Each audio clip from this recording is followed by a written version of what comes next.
Escucha la naturaleza con Ornitronic. Es todo tuyo, adelante. Gracias. Pues la plática se llama La inteligencia artificial al servicio de la bioacústica. Va a tener dos partes principales. Una es tratar de explicar de qué va la inteligencia artificial y otra es cómo se puede hacer el match entre inteligencia artificial y bioacústica. ¿Qué tipo de preguntas tenemos que hacer para que las dos se alineen en los objetivos? Pues no sé qué tan conscientes estén, pero desde 2010 hay algo que decimos que le llamamos que hubo una revolución en la inteligencia artificial. Es algo que está bien documentado y tiene que ver con que los sistemas y algoritmos que usamos en ese momento empezaron a ser muy buenos para cierto tipo de problemas. Entonces, a eso es a lo que llamamos la revolución en AI. Llevamos 10 años en esa revolución y tiene que ver con que se han diseñado nuevos sistemas que podemos encapsular a todos como que son agentes y que de alguna forma están tomando decisiones. Ahorita vamos a ver varios ejemplos de esto. Y esta nueva capacidad de tener estos programas son básicamente software que denominamos agentes que son capaces de tomar decisiones.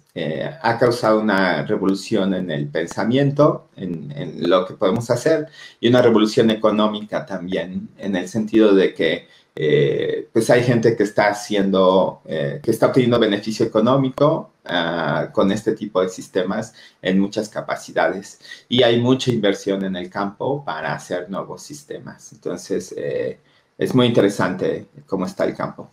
Sin embargo, cuando hablamos de AI, no estamos hablando de esta inteligencia artificial que luego nos sale bastante en los comentarios.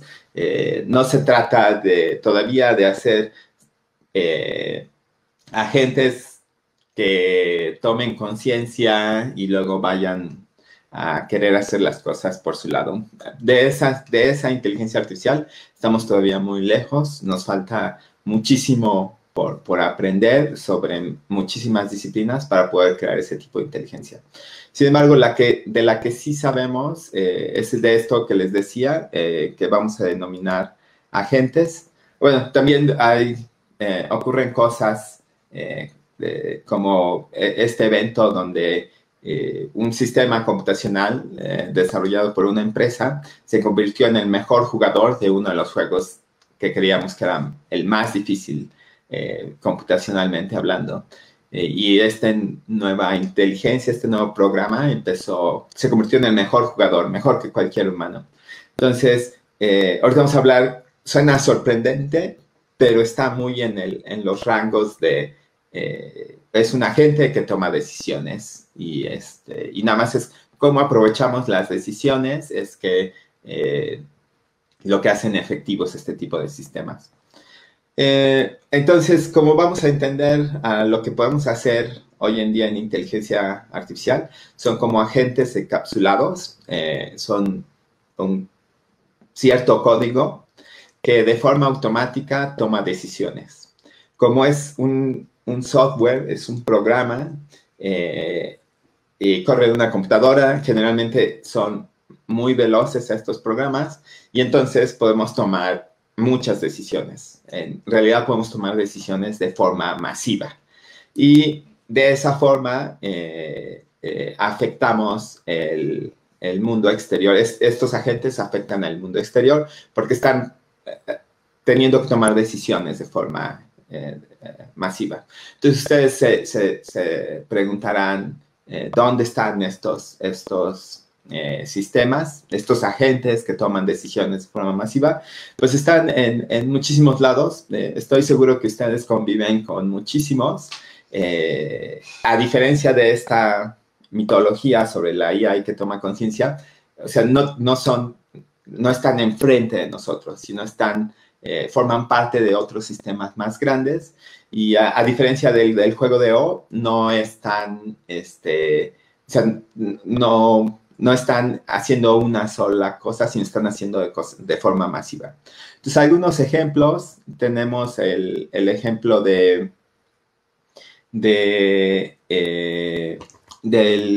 programa que decide, de la gente que decide si su correo es spam o no es spam. Resulta que es un programa que se diseñó por las empresas de correo, que lo que hace es, le da una pasada a su correo y en base a ciertos patrones que ha identificado, toma esa decisión. Y lo toma para cada correo que tiene. Y esa actividad cambió nuestra forma de interactuar con el correo. Antes era muy doloroso trabajar con correo. El spam se mezclaba hace unos 15 años, 10 años, pero tiene 10 años que estos sistemas son muy efectivos y de forma masiva están revisando y ordenando todo nuestro correo. Entonces, ese es como el impacto. Les digo, no es el servicio principal, está dentro del servicio de dar correo y esa decisión la está tomando este agente correo por correo. Por eso llamamos, está tomando la decisión y está haciendo de forma masiva, pero está encapsulado. Es una sola cosa la que está haciendo. Otro ejemplo que me gusta dar son los sistemas de recomendación, como ahorita que estamos en esta situación de la pandemia, pues muchos están disfrutando los servicios de streaming de ciertas empresas y nos están recomendando cosas que ver. Esa recomendación es una decisión, está tomando la decisión que, dado lo que hemos visto, que es conveniente que veamos, que se alinea con nuestras preferencias y nos da la recomendación. Y lo está haciendo de forma masiva, lo está haciendo para múltiples personas y dependiendo de las recomendaciones, pasamos más tiempo en estos servicios o pasamos menos tiempo. Entonces es vital.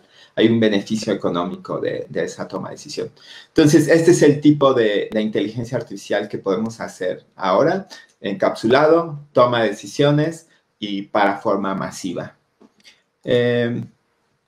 Entonces, algo que tienen que notar es que la decisión que se toma es específica.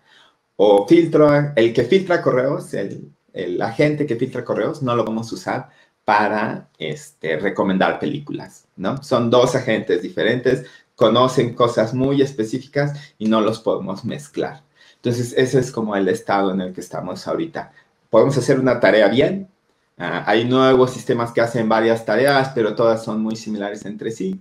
En realidad, es una inteligencia muy de túnel, de visión de túnel. Nada más saben hacer una cosa, esa cosa la saben hacer muy bien, de tal forma que hay beneficio económico, pero no la podemos poner a hacer otra cosa. Tampoco pueden aprender a hacer una cosa nueva.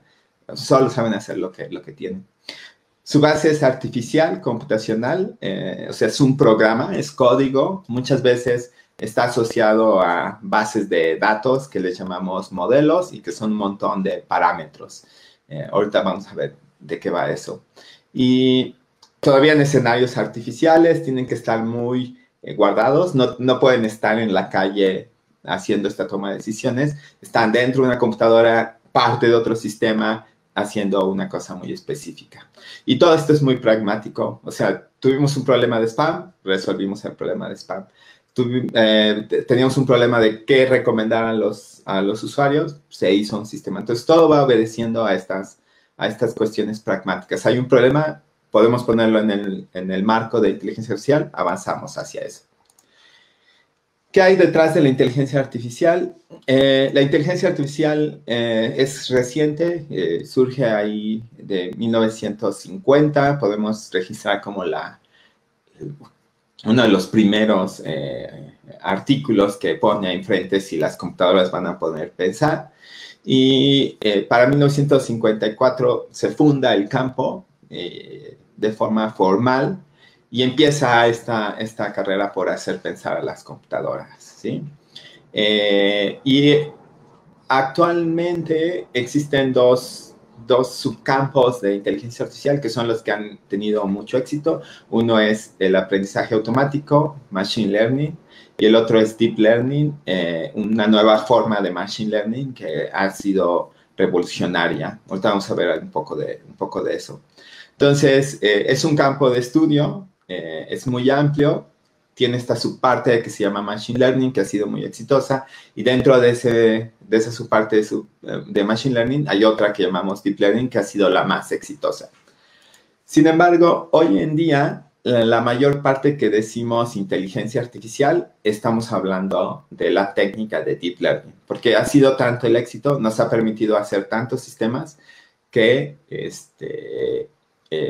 se han hecho igual, pero hay que estar conscientes de que inteligencia artificial hay mucho más técnicas, hay mucho más problemas, muchas más formas de poner los problemas, mientras existe Machine Learning que está dentro de inteligencia artificial. Deep Learning no es todo Machine Learning, hay otras técnicas de Machine Learning, otras métodos que conocemos y tenemos a Deep Learning. Pero generalmente, cuando hablamos de Deep Learning, estamos hablando, cuando decimos inteligencia artificial hoy en día, generalmente nos referimos a alguna técnica de Deep Learning. Entonces, ¿qué es esto del Machine Learning? Es una técnica que cambió la forma en cómo programamos, básicamente. Entonces, no sé de quienes nos escuchan, quienes han tenido la experiencia de programar.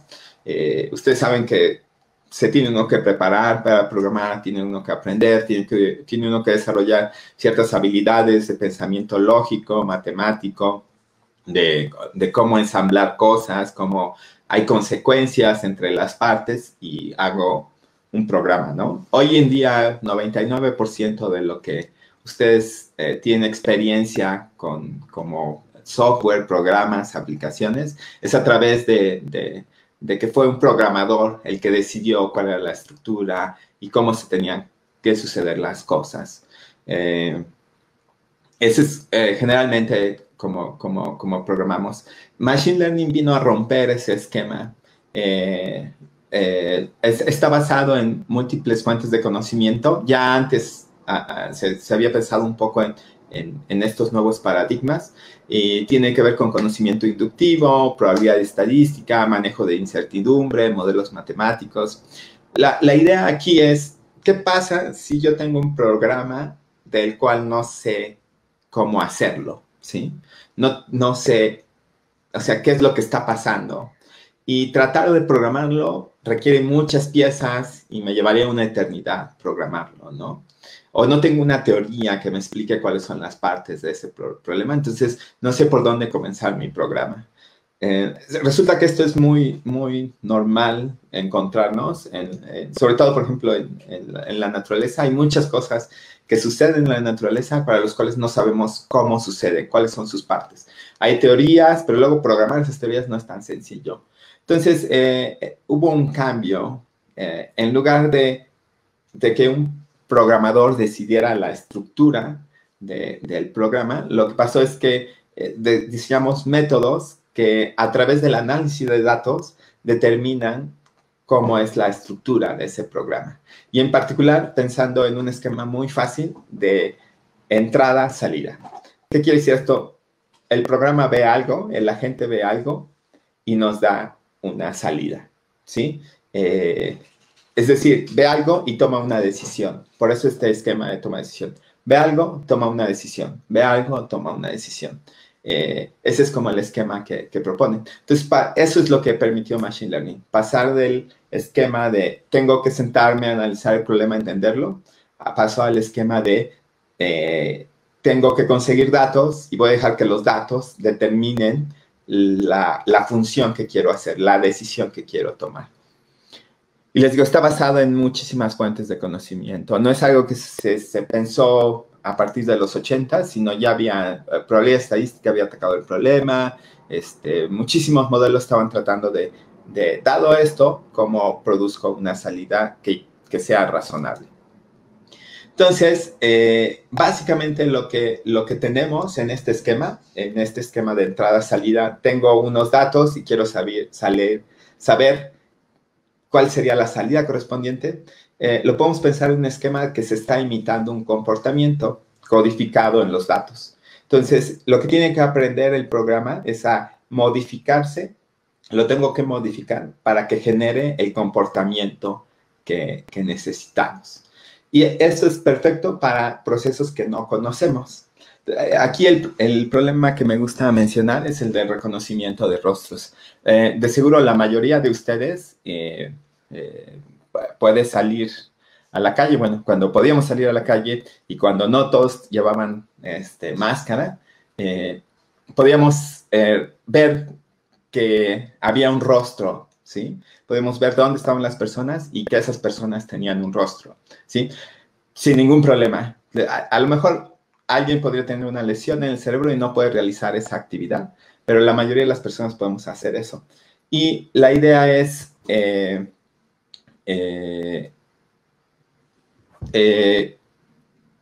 ¿cómo podemos programar que una computadora vea eso? Que vea una imagen y determine si hay un rostro o no hay un rostro. No conocemos cómo lo hacemos. Si les pregunto cuál es el algoritmo que usan o cómo dividen la imagen, su campo visual y cómo encuentran los rostros, no tenemos una clara idea. Entonces, este es un tipo de problemas que puede usarse con Machine Learning. Lo que necesitaríamos serían cómo lucen un montón de rostros contra un montón de no rostros y la máquina tendría que aprender cuándo decir este sí es un rostro y cuándo es no un rostro. Entonces, básicamente lo que tenemos es un sistema inteligente imitador. Le damos los datos y aprende a imitar lo que está en los datos. Básicamente, en la pantalla pueden ver a este periquito que está anotando una canasta. O sea, no solo es que aprenda a imitar y haga lo mismo siempre y siempre, sino que cuando lo pongamos entre nuevas canastas, el sistema sea tan inteligente que pueda hacer lo que queremos que haga con las nuevas canastas que están ahí, ¿no? Entonces, no solo se trata de que aprenda a meter en esta canasta, sino que aprenda a meter los tiros de varias canastas. Entonces, eso es lo que deseamos con el sistema. Entonces, de los datos que tengo, aprende a imitar el comportamiento, pero luego lo puedo usar con nuevos datos y me va a dar la respuesta correspondiente a nuevos datos. Para los rostros, lo que necesitamos es un montón de datos que son cómo lucen rostros y aprendemos a identificar rostros. Con esto podemos hacer sistemas que identifican multitud de rostros, porque no sabemos qué está pasando internamente. Aprendió a imitar ese comportamiento de decir, aquí hay un rostro contra aquí no hay un rostro. Y no sabemos el algoritmo, pero sí tenemos nuestro mecanismo que imita el comportamiento. Y ante una nueva fotografía puede detectar nuevos rostros. Como se dan cuenta, esto está enfocado a una tarea específica. Como aprendió a imitar, es agnóstica de la teoría. No necesitamos una teoría de cómo son los rostros, o sea que hay dos ojos, una cara, todo eso estaba codificado en los datos y dejamos que aprendiera de esos datos. Entonces, en cierta forma, estos métodos son de caja negra, no sabemos qué está pasando. Sabemos qué está pasando porque nosotros son operaciones matemáticas lo que está pasando, pero no podemos explicar por qué de repente decidió que algo era un rostro contra algo que no es un rostro. No podemos, eso no nos puede decir el algoritmo, ¿sí? Entonces, esta visión de túnel que tiene. Con esto replica el comportamiento de expertos. En este caso replica nosotros que somos expertos en identificar rostros. Ahora este agente va a poder replicar ese comportamiento. Tiene agencialidad porque toma decisiones. Si yo le paso una imagen, me va a decir dónde están los rostros. Y como he resaltado, pues está basado en datos. Ahora, ¿cómo podemos esto empatar con la bioacústica? Entonces, ustedes escogí estas fotos porque son muy representativas del quehacer de los expertos en el campo. Los expertos en el campo tienen mucho respeto por la naturaleza, saben acercarse a ella y registrar los sonidos de la naturaleza.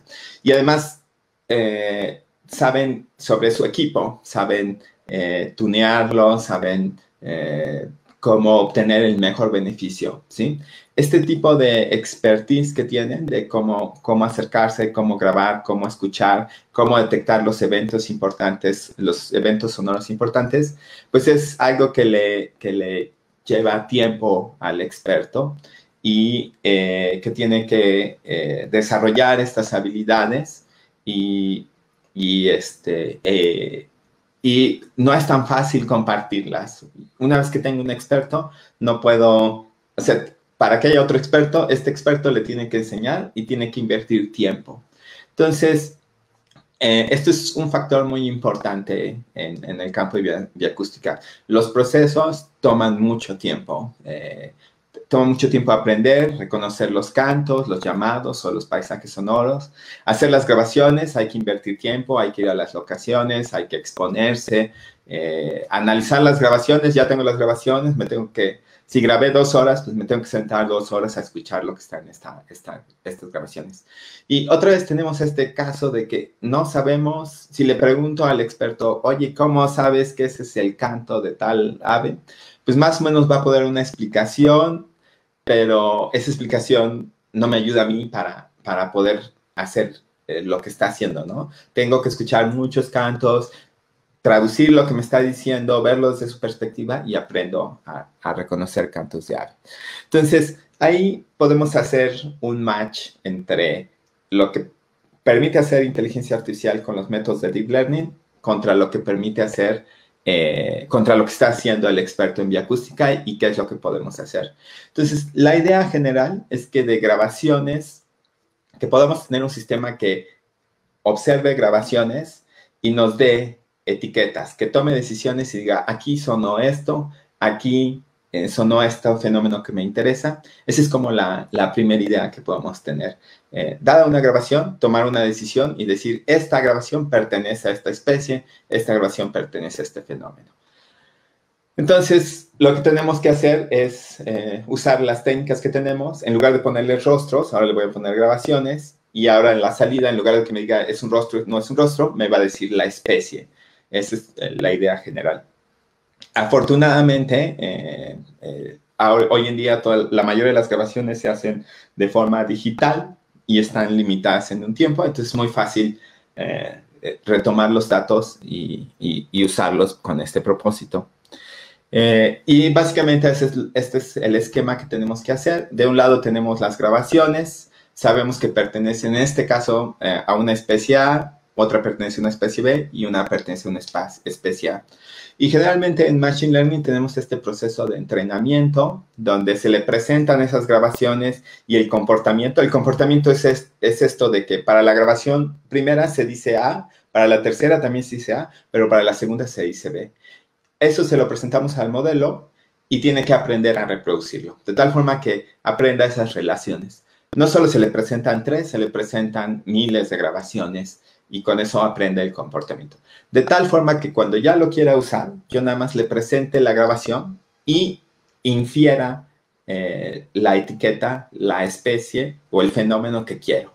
Ese es como lo queremos usar. Entonces, este es en un esquema lo que nos permite hacer Machine Learning en términos de grabaciones.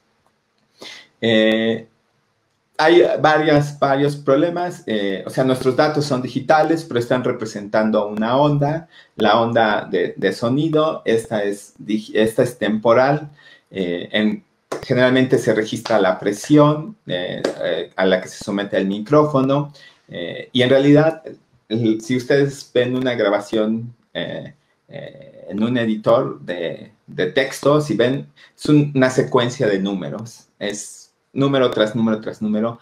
De hecho, por ejemplo, si su muestreo fue a 44.000 muestras por segundo, son 44.000 números que representan un segundo. Si tienen horas, pues ya se imaginarán la cantidad de números que tienen ahí. Pero tenemos otra forma de ver al audio, que es a través de las frecuencias. Lo que hacen las frecuencias es ya no nos dicen la presión, sino nos dicen con qué frecuencia se está atravesando el cero, básicamente, de la onda. Y esa cantidad de veces que se está atravesando nos da mucha información una información diferente.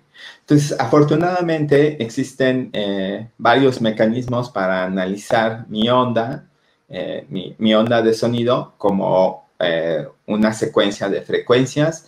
Y en realidad el mecanismo que tenemos es la transformada de Fourier, es la que usamos más. Y a mí me gusta verlo como la licuadora inversa, porque lo que nosotros le damos es el licuado, que es la onda, y a través de un análisis matemático nos entrega los ingredientes de esa onda, los ingredientes en frecuencia. Entonces, por eso le llamo la licuadora inversa, ¿sí?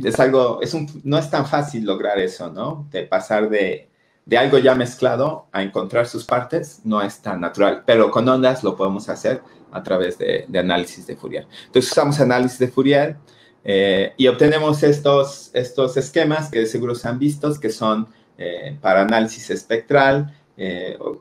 Seguimos viendo las situaciones en el tiempo y vemos qué frecuencias se están activando. Hay expertos en el campo que son buenísimos y pueden ver estas imágenes y nos pueden decir qué está pasando con el sonido y a veces nos pueden decir qué especie se trata por la forma de estas imágenes. Generalmente estas imágenes se muestran como están aquí, se muestran muy limpias, donde se está dando los eventos sonoros más significantes. Sin embargo, son mucho más sucias. Si ustedes toman una grabación en el campo, vienen llenas de otros ruidos, de otras frecuencias. El canto del ave no es lo único que está ocurriendo. Hay un montón de sonidos alrededor que también se disparan y también los registramos y entonces no se ven tan limpias como los ejemplos que luego encontramos en algunos textos. Es mucho más sucio. Esto también es mucho más interesante para nosotros porque entre más sucio y más cosas haya, pues es más complicado para los algoritmos. El sistema que tiene que aprender que estos audios, que estos espectrogramas pertenecen a una especie, pues tiene que saber mucho más, no solo sobre cómo se ven los sonidos de especies, sino cómo no se ven, ¿sí? Cómo a lo mejor también cacha cosas del ambiente, si está en una selva, si está en un bosque. Todo eso también lo va a aprender porque va a estar en la grabación. Algo interesante es que ya no tratamos nuestros datos como audio, como esta secuencia de números, sino ahora los tratamos como imágenes. Una vez que tenemos el análisis espectral, que tenemos los espectrogramas, podemos verlos como imágenes. Voy a regresar. Si se dan cuenta, son imágenes, ¿sí?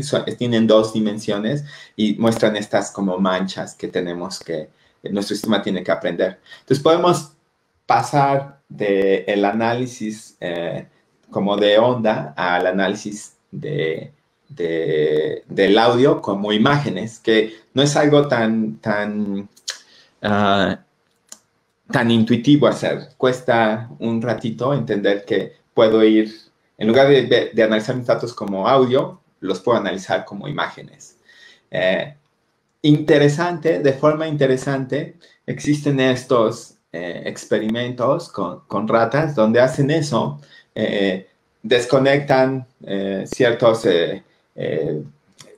procesos que está haciendo el sistema visual de una rata, lo desconectan en algún punto y en lugar de conectarlo de regreso a la parte que hace el procesamiento visual, lo conectan a la parte que hace el procesamiento de audio y resulta que la rata de alguna forma puede ver usando el procesamiento de audio. O sea, esto implica que existe de alguna forma el cerebro también está transformando el sonido en imágenes. Y entonces esos experimentos son interesantes porque reafirman que esto que estamos haciendo de pasarlo de audio a espectrograma y tratar el espectrograma como una imagen, probablemente está pasando en el cerebro. Entonces, ¿cuál es la receta para trabajar en esto? Bueno, primero tenemos que identificar la tarea que nos gustaría hacer. Por ejemplo, hemos estado trabajando con el ejemplo de identificar la especie en una grabación. Entonces, ahí hay muchos niveles que tenemos que decidir. Queremos usar el sistema en tiempo real. Quiere decir, lo quiero poner quiero poner un micrófono en el campo y quiero estar en mi computadora y que mi computadora me está diciendo, acaba de cantar un Turdus migratorius, acaba de cantar otra especie. Eso es lo que quiero que esté pasando. Eso va a implicar cierto desarrollo tecnológico y vamos a tener que trabajar alrededor de eso. También condiciones del paisaje acústico. Voy a tener el micrófono bien cerquita de mi ave, de tal forma que lo único que escuche es lo que está cantando mi ave. O la voy a tener a la distancia y voy a cachar todo el sonido alrededor del paisaje acústico que esté ahí.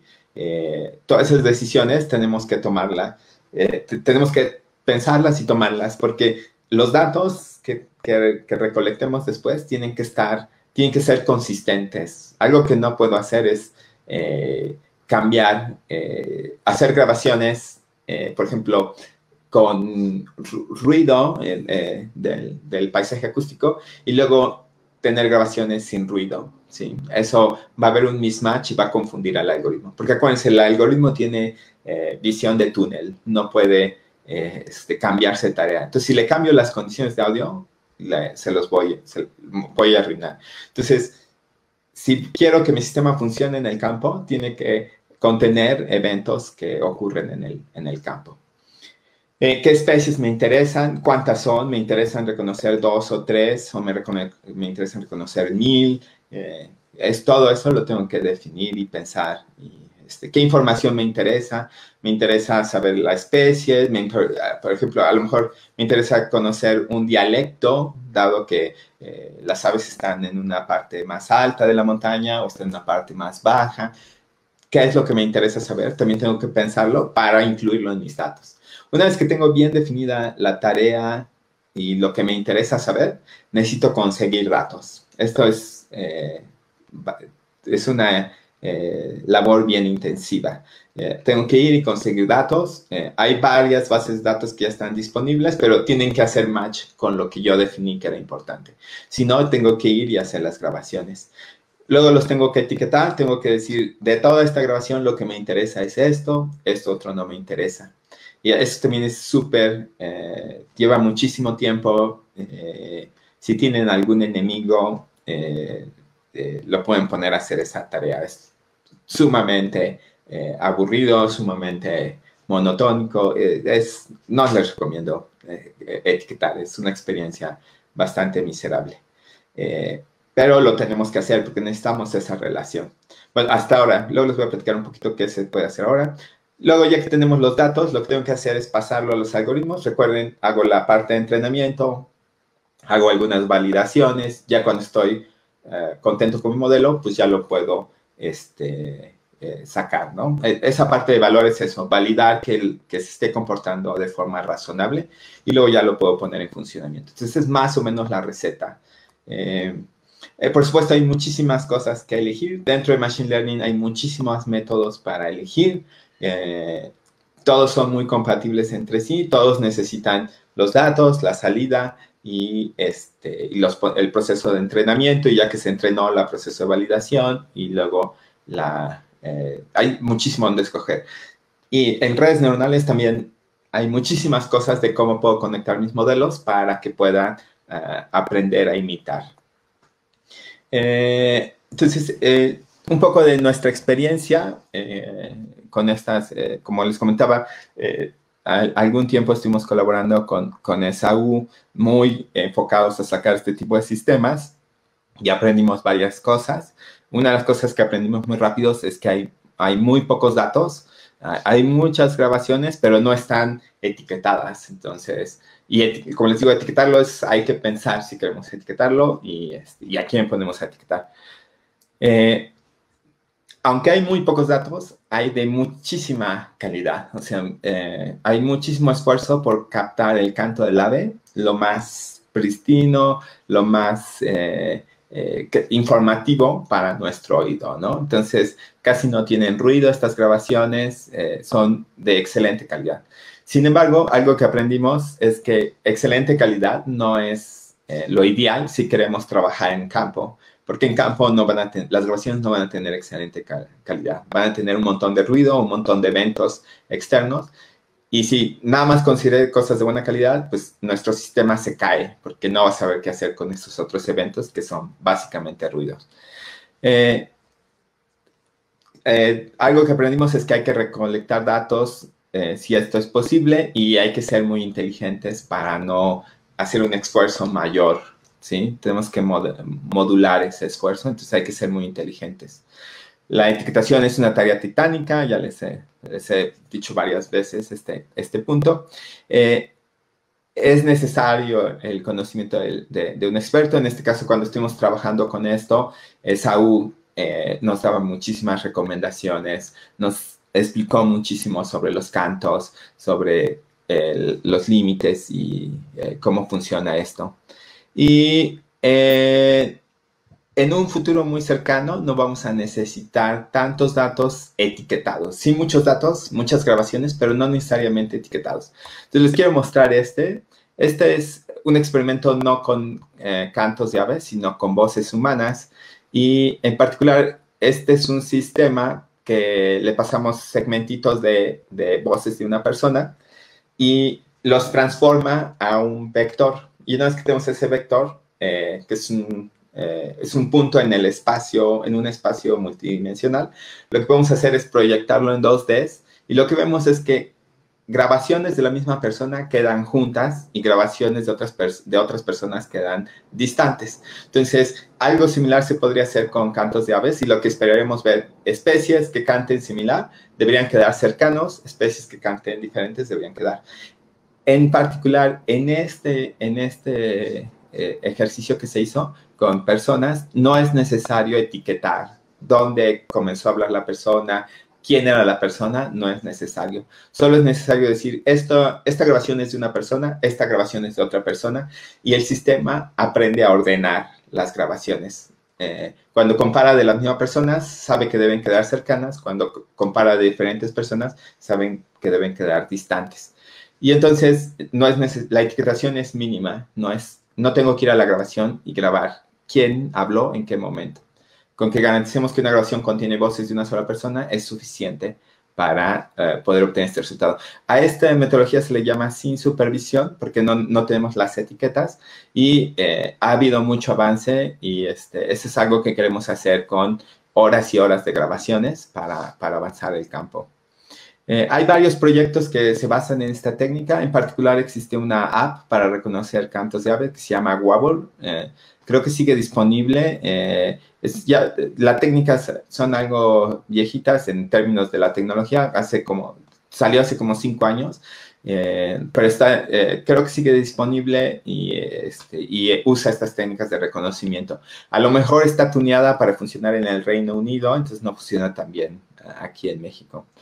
Y existe este proyecto que se llama Bird Sounds, que es un poquito este experimento que les explicaba de cantos de aves cercanas que dan cercas y campos de aves de diferentes especies que dan lejanas. Entonces ustedes pueden entrar a ese sitio web y ver los experimentos. Creo que tienen como 1000 grabaciones y están ordenadas dependiendo de qué tanto se parecen el canto. Y usaron técnicas de Machine Learning para hacer ese orden. Entonces, es algo nuevo en el campo, que podemos ordenar cosas sin necesidad de etiquetas y en este caso se ordenan cantos de aves. Y usan, creo que, grabaciones del proyecto Xenocanto. Entonces, son muy nítidas, están muy orientadas a especies. Entonces, tienen esos datos que no tuvieron que recolectar ellos y ya nada más hicieron el análisis para ordenar dependiendo de qué tanto se parecen los cantos. Les recomiendo mucho. Visualmente es muy bonito y también es algo viejo. Tiene 4 años que se desarrolló. Entonces, nuevas técnicas deberían tener mejores resultados que los que se ven ahí. Este fue lo que hicimos con Esaú. La arquitectura que se decidió, teníamos un silabificador que se encargaba de encontrar los eventos de cantos de aves. Eso lo hacía en términos de la señal, del análisis de señales. Ya que teníamos las sílabas, se pasaba a un clasificador que son un modelo de Machine Learning que sabía reconocer a los cantos de aves. Y usamos varias estadísticas del espectrograma, en particular un proceso que se llama MFCC. Ahora ya no es necesario usar eso, podemos, con solo el espectrograma es suficiente. Y lo que nos decía el sistema es si era un Turus migratorios o no era un Turus migratorios. Para que funcionara mejor, tuvimos que alimentar otras aves, de hecho, cercanas, como otros turdos, y además otras aves que estaban en el ambiente para que no se confundieran y pudiera diferenciar. No todo lo que sonara como ave lo clasificara como un turdus. Entonces se invirtió bastante tiempo en eso. ¿Para dónde va el futuro? Pues, como les digo, lo que vamos a poder tener es un agente que toma múltiples decisiones de forma masiva. Entonces, en el monitoreo masivo, o sea, poner un montón de grabadoras, conectarlas y estar monitoreando los ecosistemas es algo que se ve cercano. Implementarlo es muy costoso, pero se ve cercano que eso se podría hacer. Estudios comparativos, como tenemos, o sea, como esto agiliza el análisis, lo que podemos hacer es poner una grabadora en una zona, poner otra grabadora en otra zona, una con la misma especie, y entender las diferencias dialectales entre estas dos zonas. Y empezar a preguntarnos qué tan diferentes son los lenguajes de comunicación, los cantos, si hay intención comunicativa, todo esto, pero en base a grabaciones masivas, ¿no? Estudios longitudinales, o sea, lo podemos hacer en todo el país, pensar en hacerlo todo el país en un solo tiempo. Más bien eso es transversal. Longitudinales, ponemos una grabadora, la dejamos 20 años, regresamos, recuperamos todas esas horas de grabación y hacemos el análisis en esos 20 años. Es algo que se ve que se podría hacer. Transversales lo hacemos en todo el país en un mismo tiempo. Es algo que podríamos aspirar ahora. Y podemos empezar a estudiar la relación con otros campos, como cómo interfiere ciertos fenómenos que se están dando, por ejemplo, la invasión de ecosistemas. Entonces, platicar con gente que se dedica a planeación de rutas y decirle, oye, si pones esto aquí, me va a afectar el sistema así, y empezar a colaborar en esas preguntas donde ya el fenómeno acústico se interacciona con otros eventos, a lo mejor muchos de estos más humanos. Y en todo esto, si en cuenta, estamos reemplazando una habilidad de un experto. En este caso, estamos reemplazando estas habilidades que se tienen de reconocer cantos de ave y lo estamos encapsulando en un agente. Y algo interesante es que este agente ahora lo podemos repartir y podemos tenerlo tomando decisiones. Y es muy bueno, todos podemos ser expertos, entre comillas, en reconocimiento de aves. Entonces, ¿qué va a hacer este reemplazo de expertos al campo? Es algo que tenemos que pensar en el futuro y platicarlo y decidir dónde ese tiempo que ya no se invierte a lo mejor en aprender cómo suena un ave o en recolectar grabaciones o en analizar grabaciones, cómo mejor dirigirlo a otros aspectos del campo. Y por mi parte es todo. Muchísimas gracias.